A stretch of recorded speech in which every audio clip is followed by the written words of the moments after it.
Hello and welcome back to Property Matters on Dublin South FM with myself, Carol Tallon. You can contact us on social media on iPropertyRadio or by email hello@iPropertyRadio.com. This week I'm chatting to Sean McNulty of Rethink Money, qualified financial advisor, investment, insurance and mortgage advisor. And today we're going to talk about all things money and the easiest way to manage it. Sean, you're very welcome. Thank you so much for joining us. Carol, thank you very much for having me on. It's an absolute pleasure to join you. Thanks, Sean. Sean, Rethink Money, you're not the average broker, are you? No, it's safe to say that we're going against the grain when it comes to the provision of financial advice. I suppose we set out in a journey, and it's coming on 10 years now. When this dream and all started, our journey began, but it was. The pain that we had was how people actually consumed personal finances and how that was delivered to them, and ultimately how people felt after they got financial advice, having to jump through hoops to get it and pay quite a bit of money to get some good advice. And we just thought that there's a much easier way to do this. I used to work a bit as I started off as a financial advisor in 2007. So wow, 16 years ago, I'm getting on. So, but then moved a bit into capital markets and saw how that industry worked as well around investments. And it was at that time when I was out of financial planning a couple of years that I actually went to try and get a bit of financial advice, because I thought, no, you know what, I don't know how to manage my own money when I'm not working in the industry. So I thought, let's get some professional advice. And I got two financial advisors. Just happened to work out that I got two different appointments, and both meetings left me very underwhelmed. And once they saw my position, I suppose I had different goals and what their maybe targets allowed to give advice on. And once they were misaligned, I never heard from these advisors again, even though I clearly wanted help. So it was all just a bit of a mismatch. And I thought, right, I know how to get financial advice because I'm qualified in it and I can go online now and search it. But yeah, there's a huge gap. So yeah, we set about fixing that a bit of time ago, and we've kind of come full circle now, just relatively, up to this day, really. We're launching our software this week, and yeah, everything's getting very exciting. That does all sound exciting, but just you said something quite interesting there, just in terms of, a decade ago, looking at how people consumed personal finance. And I think how we've consumed everything has really changed over the past decade, but particularly personal finance, because when you were starting out 10 years ago, the country was in a very different position and people's outlook and financial outlooks were very different. So fast forward a decade, from what I see, we're dealing with a much more savvy consumer out there. They're much better educated, they're much more aware, and in some ways more realistic. But does that translate into personal finance? Yeah, that's a great question, to be honest, because when I started, again, going back to when this idea first planted in the head 10 years ago, and I thought, no, people must want to take control of their finances. And, there has to be a better way, because intermediaries, brokers invented themselves as a market to be the go-between financial services and consumers, and their job is to make things simpler. But that model hadn't changed in 30 odd years, and people weren't going down Main Street to get financial advice. We knew millennials and young digital natives were actually just jumping online, and 3/4 of them would research a financial product online before making any financial commitment. So we thought, right, okay, the whole world is had moved on online at that stage, and I was kind of scratching the head to figure out why insurance and why finance hadn't revolutionized itself. So back in 2013, fintech wasn't a huge buzzword. You were able to still get on Twitter hashtag and read all the posts on fintech from the day. Now you couldn't even read them in the ones posted in the last minute. So it's what we've seen in the last 10 years is the banking industry has adapted and has revolutionized itself, because I always use the old analogy that if you had told somebody in the 90s that banks would operate extremely efficiently without the bank tellers being there, then people would have laughed at you. But we see what's happened, with fintech and with that balloon of innovation and investment into there. But again, with the insurance side, with the mortgage side, with the financial advice provision, that model has not changed. All through the years when we were in the startup scene and when we were talking to companies and around the tech scene, we've seen these loads of fintechs bust up, or explode onto the scene, like the likes of Robinhood, the likes of Nutmeg, where you're providing a solution to a problem. And that's one specific problem with personal finances. But from my experience and my knowledge as a financial advisor is like, I can't sit in front of you and give you financial advice on investments if the rest of your finances aren't up to scratch, or there's gaping holes in your protection needs, for example. So I've always liked to give a holistic approach, and that's what best financial advice is sitting down with a client and actually saying, well, tell me your data, okay? Because there's processes, right? There's stages to financial sales call. You have your introduction, your fact find, your pitch, and your close. So if a sales call follows that cycle, right? Okay, you have your introduction, but then the big part is your fact find. So I need to get a specific set of data from you to help me paint a picture of your personal finances. Well, then in that case, can't you just give your specific information to a software like you do in the rest of your digital life? Everyone interacts with digital technology on an ever increasing pace. Okay. So why can't we get financial advice onto that spectrum? And it just wasn't happening. Okay. And we did start, I left, the old tier one investment bank I was working for at the time. I won't mention any names or brands. I'll try and keep it clean. So I left them at the time and I went through Enterprise Ireland, the New Frontiers program. I said, listen, I have this idea and here I've built this model of what I want to build on Excel because I was quite good at Excel. I'm not a techie, but I could build what I wanted on Excel. And I have this idea and yeah, listen, that's first business. We went through the Enterprise Ireland role, but we kind of got swayed in by the banks and kind of got brought to their front door because they caught wind of what we were doing.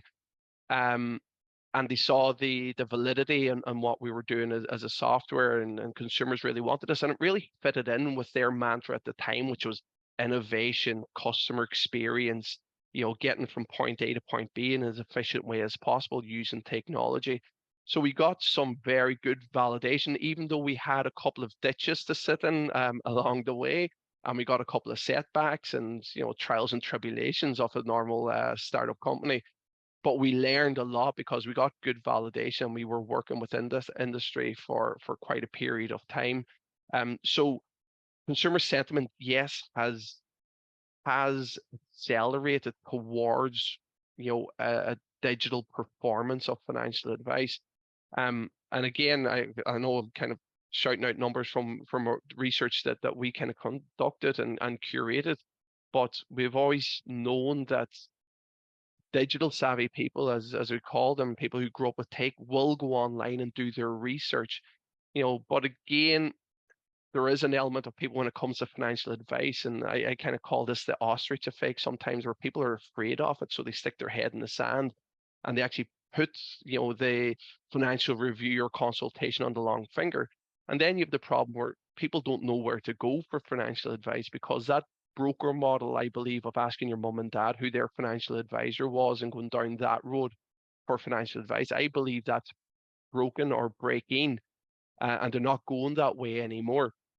So it was all about how we could marry up what we were doing in the software space, obviously being wholly compliant in terms of what the central bank would expect from a financial advisor, and then giving the consumers what they wanted in terms of a customer experience, and matching the CX, the customer experience design, to what you would expect to get from a social media. Because let's face it, whether we like it or not, everybody's on some form of social media, whether it's LinkedIn, whether it's TikTok, whether it's Facebook or Instagram.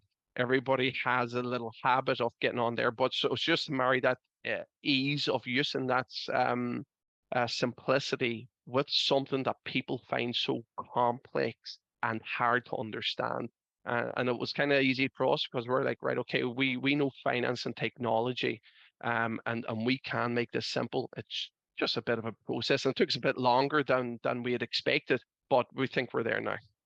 You mentioned there that the new platform is launching this week. So what will that do for consumers? What is the offering? Like, take us through maybe a typical customer journey that they would go on. Okay, so we have a technology that makes financial advice automated. So now you don't need to actually book a meeting with a financial advisor to actually figure out what your finances are about. So as a financial advisor, out of every 20 meetings I have with clients, 19 of them come to me because they want a specific product. And let's face it, the purchase of financial products are based on human emotions, the wants and the needs. So they need to move out of the house, or they want the holiday, or they want to retire early, or they need life cover because they just had kids. So wants and needs. So we focus on that. So as I said, 19 out of 20 will come looking for a specific product. So when you get to our platform now, which we're wrapping into an app soon as well, but when you get there, you'll be able to look at each area of your personal finances. So again, we're authorized as a mortgage intermediary, an investment intermediary, and insurance intermediary.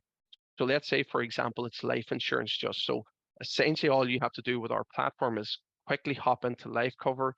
Again, we're collecting that simple data. We're not going down the route of, okay, give me your name, your PPS number, your date of birth, and your dog's first name. We base it on the financials. Okay, so it's specifically for you. We're going to ask the data only that we require to give you a piece of financial advice, a generalized piece of financial advice. But at the end of the day, it's personalized to the data that you've put in. So then it's okay, listen, you need 341,000 of life cover to cover you for the next 20 years until your youngest child is 20. It follows that logic.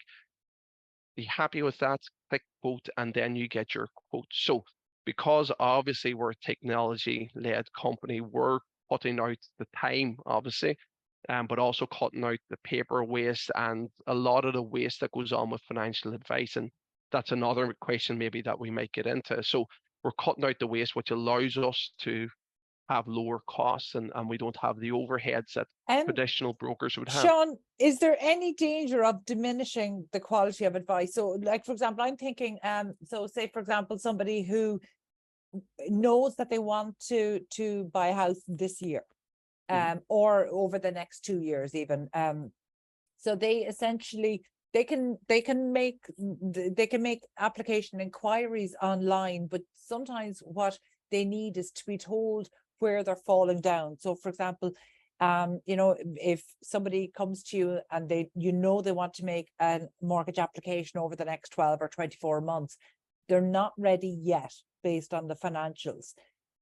Can the software kind of guide their way, the same way that a traditional broker might sit them down and say, listen, you're not there yet. If we put in an application today, it wouldn't be successful. However, these are things you could do over the next 3, 6, 9, or 12 months to make sure that you are ready to do it. And sometimes they can be as simple as disconnecting your Paddy Power account, or sometimes, they might take a little more effort, but essentially you're putting people on a track.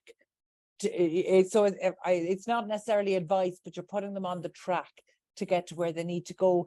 Is there a mechanism for this within your software? Yeah, it's a mechanism.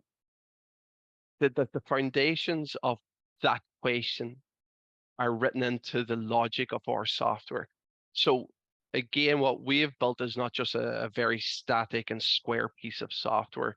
It's a fluid, organic piece of software that we can eventually teach it on a daily basis. And the word machine learning is kind of thrown about when it comes to technology and in fintech.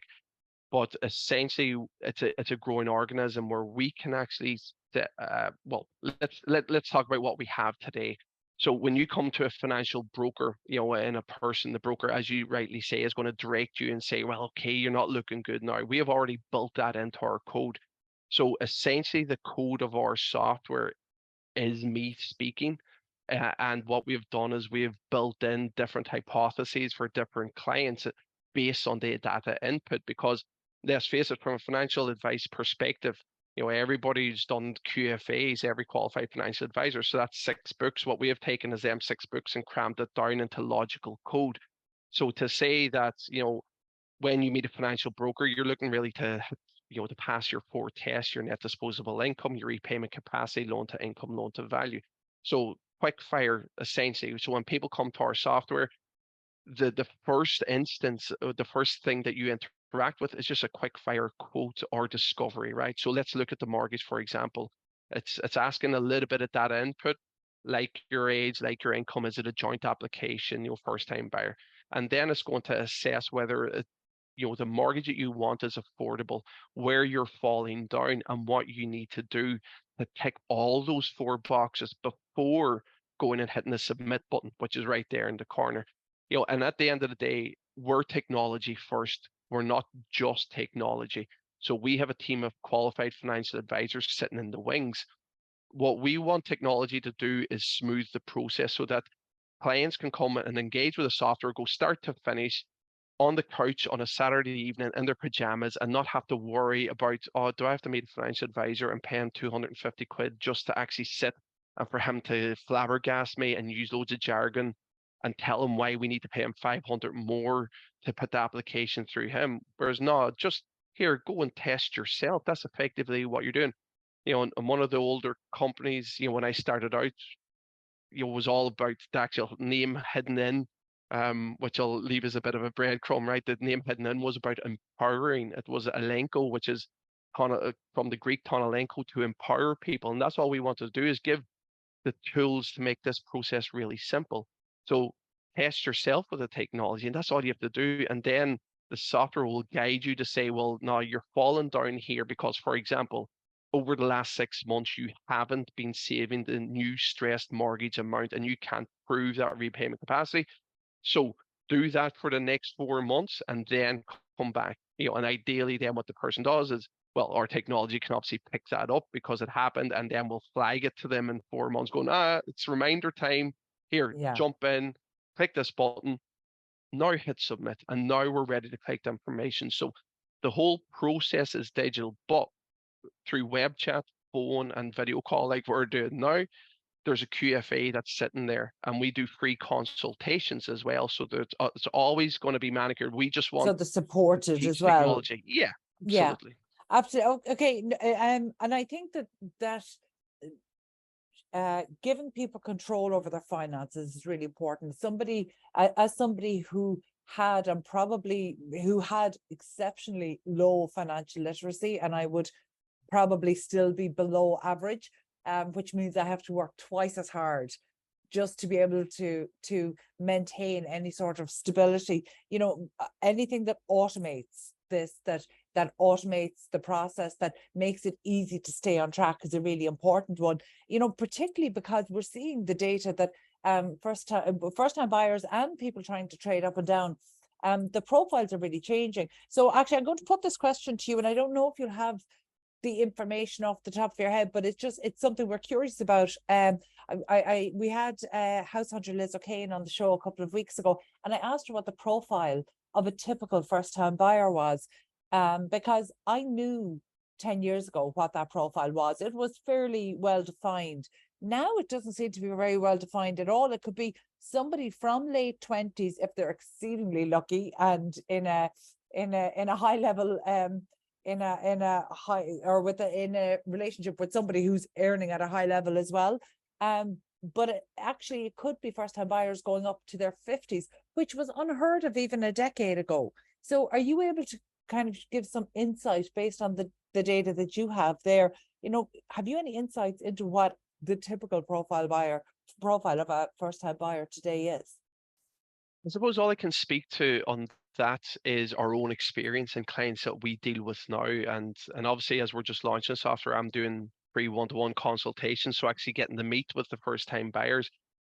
And maybe it's just because our branding and how we position ourselves. But typically, we are seeing people mid-20s who do want to get on the market, who have, and we have to appreciate that the generation of, 20 to 30-year-olds now, okay, weren't burned as much by the financial crisis in 2008. And so that's why we're seeing this mix of people who got so badly burned, had savings wiped out back then, that now they're only becoming first-time buyers. But then the younger generation that are coming through have left college and got into decent jobs and have actually started saving and actually learned from the scalding that the slightly older generation did receive. But they know what happened in the market, and they know that, I think it's obviously a very Irish thing about getting on the property market and not letting rent be dead money. But we're seeing this diverse mix.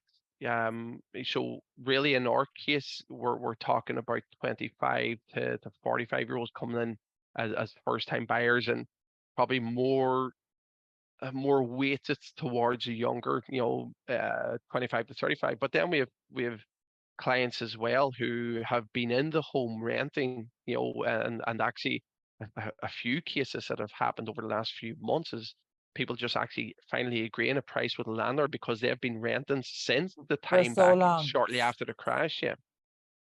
Joe, I'm really delighted to hear that, because even if it is just anecdotal or based on your experience, because we don't have the stats around that. However, only in the last month, I think it was Charlie Weston in The Independent did a report that that there are tenants living in properties today paying a rent that is 50% more than the mortgage if they were to buy that same property. So not even a different property or a larger property. So just the house they're currently renting or the apartment they're currently renting, if they were to secure a mortgage on that, they would essentially save themselves 50%, and that's huge.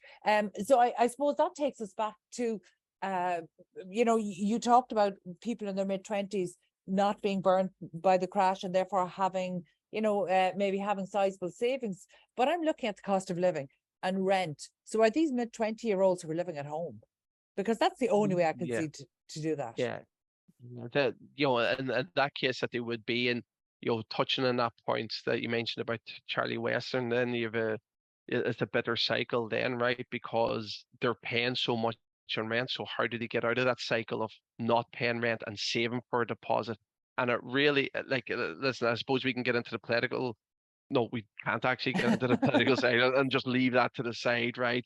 About the crisis that's happening, but it is a horrible cycle, and of course we saw it much more now. If we cycle or circle back in 10 years ago, 2013, and actually think about how many people actually, because of the crisis, just had to move home with their parents and actually leave where they were renting and stuff. So, but yeah, what we've started to see in our own experience is that it is young professionals that haven't left home too long ago.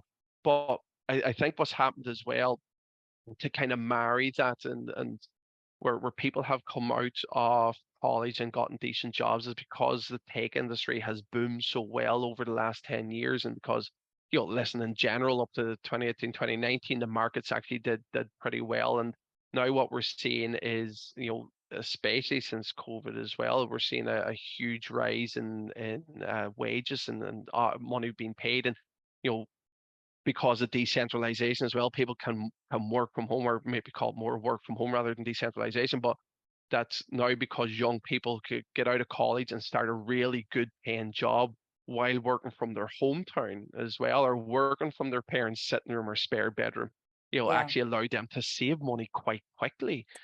So because of the because of the high level of wages, but allowed them to get there quickly. And of course, we have a lot of generational wealth where the parents are able to help them out with more of the deposit and stuff like that, because things have been good over the last 10 years. Yeah. Look, that's certainly one perspective on it. I mean, frankly, I really champion anything that empowers would-be home buyers to essentially take control of their finances, take control of the process, really feel like they're prepped and able for, because so much of what's happening, particularly in the rental market and the property market for people who are looking, feels outside of control, that anything that empowers would-be home buyers is definitely a good thing. Sean, how can people get in touch with you, or how can they access the software? Yeah, so just to hit on one point before I quickly do that, just because you mentioned it a couple of times about empowering and education. You mentioned yourself that, you were under maybe educated, as you say, when it comes to managing your finances. And that's the key that we have to deliver as well through our software. Our software is not just sitting there as a static, board that's, punching the figures and it tells you X, Y, and Z. The software is obviously learning as well, but the key is educating people and just saying, listen, here's simple tools. Educate yourself on what you need to do and what boxes you need to tick. And if you go back, why is there such a problem with financial literacy, as you say? It's because we're not educated on it in primary, secondary, or third level education. We're not taught how to manage our finances. And that's a huge problem. So when people do go into the corporate world and they start earning money, they don't know what to do with it, don't know how to manage it. And that's what leads to huge problems. So a large part of what we're doing is educating, is teaching people. And obviously our brand is not just about a software, it's about empowering people, going, listen, you don't have to do it the old way and sit in a dusty office and pay somebody 250. Here's a technology that makes it simple. If you engage with that, if you need help, by the way, touch the button. So and we'll get in touch and set up a free consultation. So our website is rethinkmoney.ie. We're on the whole usual run of social media on Facebook, Instagram, TikTok, and we do quite a bit of daily videos.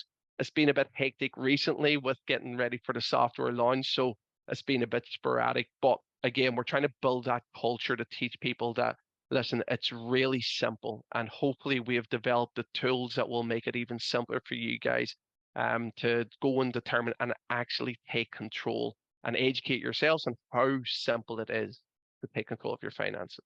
Super. And to be fair, Sean, you have it clearly laid out in the title, Rethink Money. So thank you so much for joining us today, and best of luck with the software launch. We'll definitely be watching how that goes and encouraging potential home buyers to go in and take a look. Thank you for joining us today. That was Sean McNulty of Rethink Money. And that's it from us this week. You can get in touch with the show on social media at iPropertyRadio or by emailing hello@iPropertyRadio.com. My thanks to the Hear Me Roar production team and to Luke Delaney on sound for Dublin South FM. Until next time, thank you for listening.